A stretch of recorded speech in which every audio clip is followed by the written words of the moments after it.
Did you know your funny bone isn't actually a bone at all? It's a nerve! Your ulnar nerve, to be exact. When you hit your elbow on a hard surface and you get that tingly feeling down your hand, that's actually you shocking your ulnar nerve. And when you use crutches, you can compress or trap your radial nerve, sometimes causing wrist drop. Raindrop, drop top, smoking, no cooking, no. And that's what we're going to be talking about today. Your radial and ulnar nerve! Bill Nye the Science Guy. Bill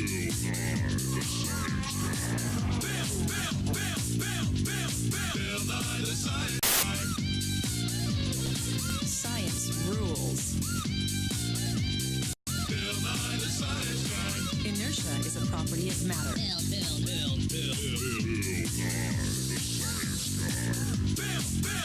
T minus 7 seconds.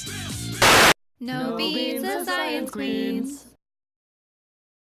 Starting from the posterior cord of the brachial plexus behind the brachial artery, the radial nerve goes through the triangular space of the axilla and down the spiral groove of the humerus.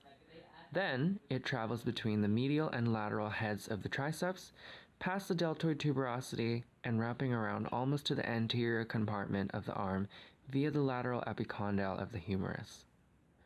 From there on, the radial nerve returns back to the posterior compartment of the forearm, but branches into the superficial branch and the posterior interosseous branch. Because the radial nerve is found posteriorly, it is responsible for the sensory and motor functions of the posterior portion of your upper limb. Kids, this means that it helps you feel and move things with your arm. You mean like that spider on your shoulder that's running down your arm right now? Where's that spider? Okay. The radial nerve innervates muscles such as extensor pollicis longus and brevis, brachioradialis, anconius and extensor digitorum, extensor digiti minimi, and mandi more.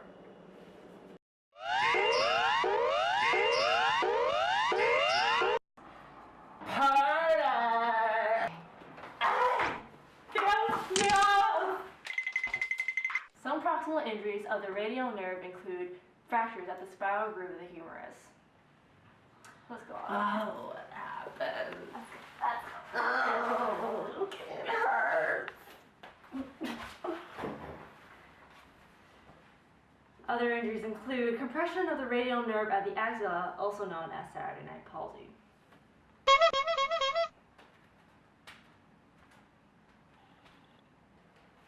Some distal injuries include dislocations of the head of the radius, compression at the arcata froche, or being handcuffed too long, also known as chiralgia paresthetica.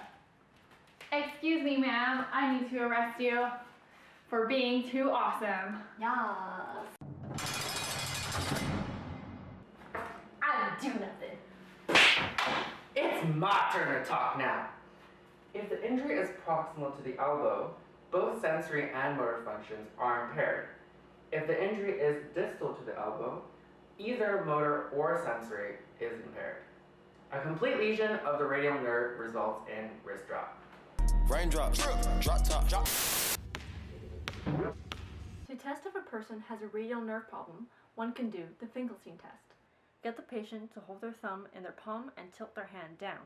If they feel pain, tingling, numbness, or weakness in the posterior aspect of the thumb, then it's a positive for distal radial nerve entrapment. You may recall this looks similar to the Queenz test. That's because they're the same, but the tests differentiate between the two pathologies. The ulnar nerve goes from the medial side of the upper arm, then posteriorly to the medial epicondyle through the ulnar groove. As it continues into the forearm, it pierces through the two heads of flexor carpi ulnaris, then goes deep and runs along the ulna. Then it enters the wrist, superficial to the flexor retinaculum, medial to the ulnar artery, then goes through the tunnel of Guillain into the hand and terminates at the dips of the 4th and 5th phalanges. Unlike the radial nerve, the ulnar nerve innervates muscles of the anterior and medial side of the forearm. The ulnar nerve is also in charge of sensation over the medial hand, which includes half of the ring finger and the pinky. See the blue.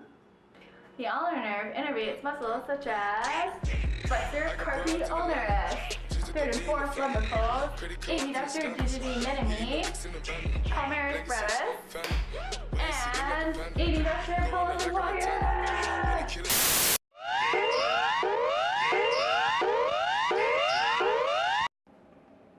Similar to the radial nerve, you can damage your ulnar nerve by dislocating your elbow or fracturing your elbow at the medial epicondyle, mid-forearm, or wrist. Hey Tasha! Hey Otto! Thanks so much for helping me out the other night. Yeah, no problem. It was so lit. Oh, I'm so glad you had fun. Come here. Oh. Ah! Not again! That's for hitting me. Later.